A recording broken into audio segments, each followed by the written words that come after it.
Hey, good morning. What's up? Joe in Vegas here. Interesting review. Last night I decided to go see Shania Twain. Shania Twain. There were a couple other things I was going to go to, but those bands I had seen a bunch of times, and I've never seen Shania, and she's got a new residency here. And I thought maybe some of the viewers would like to hear about it. I'd like to see it. I've always said in my videos, I am not a music snob. My heart, my soul is rock and roll, classic rock, that genre. But I would pretty much go see anything. I'm a lover of music. I'm appreciative of all music. I grew up. I'm 45. Shania Twain was huge. I think it was the 90s. I'm not sure which years it were. 90s, early 2000s, where my memory serves me correct. Garth Brooks, Shania Twain, they were the people who really broke country into mainstream, and it never looked back. So she's an important person in music history. She's sold millions of tens of millions of albums, probably close to 100 million, I would think. Why not? Why not go see her? I know a bunch of songs from the radio. You always know how big an artist is when you have never gone to YouTube or turned on the radio and said, "Oh, I want to turn on some Shania." I've never done that, but I probably know 7 of her songs and probably every word to every song, and that's always a good indicator of how monster some of these people are. So I have no problem going to see a legend. So I went to go check out the new residency and had some thoughts on it.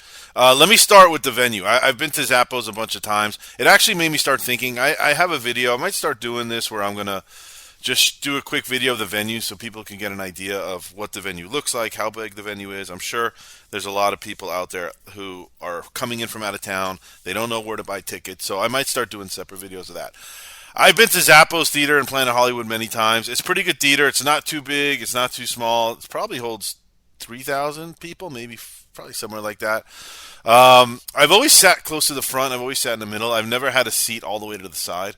The Shania tickets were purchased last minute, and the best seat I can find at the best price was off to the side. And I was pretty pissed about that. I actually might complain to Ticketmaster about obstructed views. So tip number one for Shania: don't sit on the side. The way her set is built, it's set back a little bit, and I felt bad. There's a good bunch of people that's pretty deep into that section that you can't see half the show.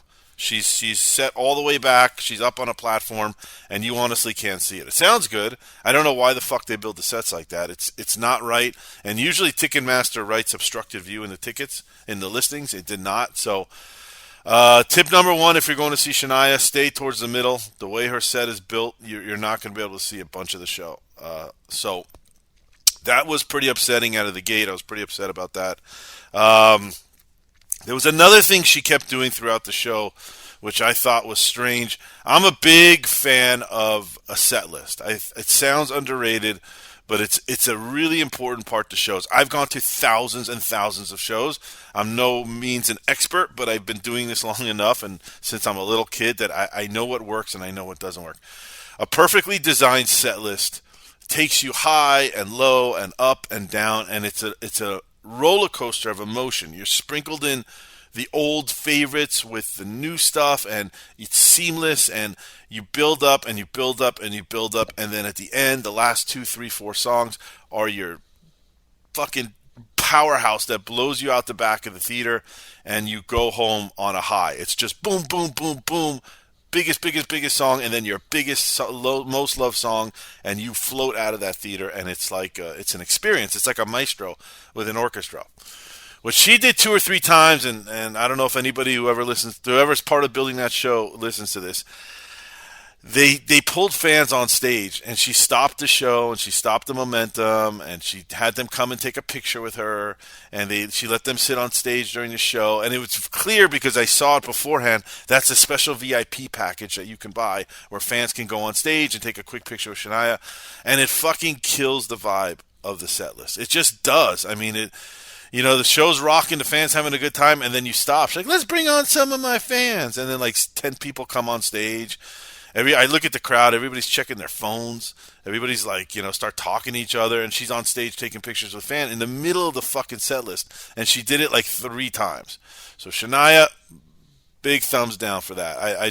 I know why you're doing it. It's extra money, I guess. And you don't need the money, but it's a really those fans. It's the greatest day of their life, and that's great. That's cool.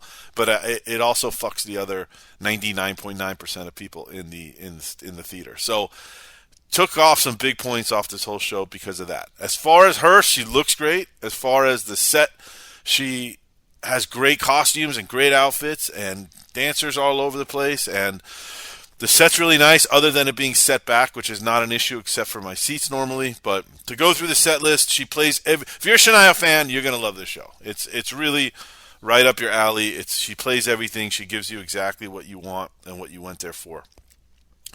Set list: Rock This Country, Love Gets Me Every Time, Life's About to Get Good, Up, Don't Be Stupid, which I think is one of the ones I kind of knew. Come On Over. And then she goes into probably her second biggest hit, top one or two, is You're Still the One, which is a fantastic ballad. And she slowed it down, and I'll give her credit for that. Got on a stool with a guitar and played a couple songs, and that was one of them. And she sounded good. It's a great song. I mean, that is what you call a monster hit. You Win My Love, that don't impress me much. That was a big radio hit, a big pop song for her, pop country. Any Man of Mine, that was a good song. Whose bed has your boots been under? Again, they're all good songs. She's a very good artist. Her songs are very catchy. I believe she's married to Mutt Lange. Is that his name? So and they did it together. They did all these big hits together. So everything was, all the stars were aligned for Shania. She had the talent, she had the look, she had the people around her, and it led to all her success. Next is Honey, I'm Home. Next is I'm Gonna Get You Good. I remember that one. That was a big hit on the radio. Party for Two. And then what I like, she slowed it down. She brought out a little bed. She brought out an acoustic guitar. And she said, I never get to do covers. I've never done covers. She goes, I want to do covers. It's Valentine's Day. I want to do covers that have some love, theme of love. And good for her, man. She played Fix You by Coldplay, which I couldn't believe. One of, I think, the best songs of all time. It's Fix You. If you don't feel something after hearing or during Fix You, there's something fucking broken inside of you. Fix You is a great, great Coldplay song. I would assume everybody knows it. If you don't know it, stop this review. Don't listen to it anymore and go find Fix You and listen to it. She did a nice version. She didn't do the full song. She did like a minute and a half of it, but it was great. And then she did Fools Rush In by Elvis, which I was surprised too. Also, great, great all-time song. She did a great version of that. That was a really good part of the song. Gave her some points for that, for sure. So whatever she was losing with the fans coming on stage, she gained a couple points for me with doing that. I thought it was cool. Swinging with My Eyes Closed, which I think was a big hit for her. If You're Not in Love, I'm Out of Here. And then From This Moment On, which is a monster. I don't know if that's a Disney song or it sounds like a Disney song, but I remember it very well from the radios. It sounds like it should be in a Disney movie, but I'm not sure if it was. So I apologize. Don't get mad at me and fucking cancel culture me on the comments, because I'm not sure if that was in a Disney song. But I know that song from the radios. It's a great song. And then closed it out with her monster.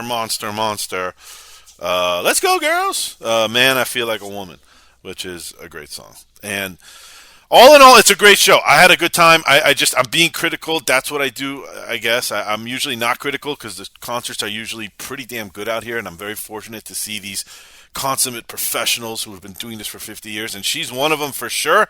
But if I see something that I think fucks up your show, or I think fans are not going to be happy about, I'm going to call you out on it. And bringing the fans on stage to me, it took the momentum. It took that what's the word? There's a guide. There's a path you go on from beginning to end on a set list. I know it sounds crazy, but it really is. If you really think about it, a well-written set list makes for a perfect show. A shitty set list where the artist doesn't give a shit about hits and play their biggest hits, the second and third songs, which I've seen, I'm telling you, it fucks up the show. You want to build and ballads and fast songs and rock and slow, and then bring it up to the right tempo, and then boom, boom, boom, boom, like just blow you out of the theater at the end. And she definitely saved the big hits for the end, but I think she lost the crowd a couple times. You can just hear it. You can just hear the mumbling in the crowd. There were a couple times where, she has nice sets, so they have to stop, close the curtains, wait a minute to rebuild, and then open them up. You can hear the crowd. You can hear people talking. You can see the phones. Everyone's on their phones. It takes away from it. So for that reason, on a scale of 1 to 10, I would give it a 7-1. just because she's great. If she was anybody else and they weren't as good and did that, they'd be in the 4s and 5s. I would not have been happy with that show, but definitely recommend it. I always say it. I say it in every video probably. It's better than sitting home. That's why I went. I did not want to sit home. I wanted to go hear some music, and it was fun to see her, and I'm happy I saw her. And if you're in Vegas, go check her out. All right. Thanks for listening. Please subscribe. Please comment. I want to hear if you've seen her. I want to hear your thoughts. And other than that, I'll see you at the next show. Bye-bye.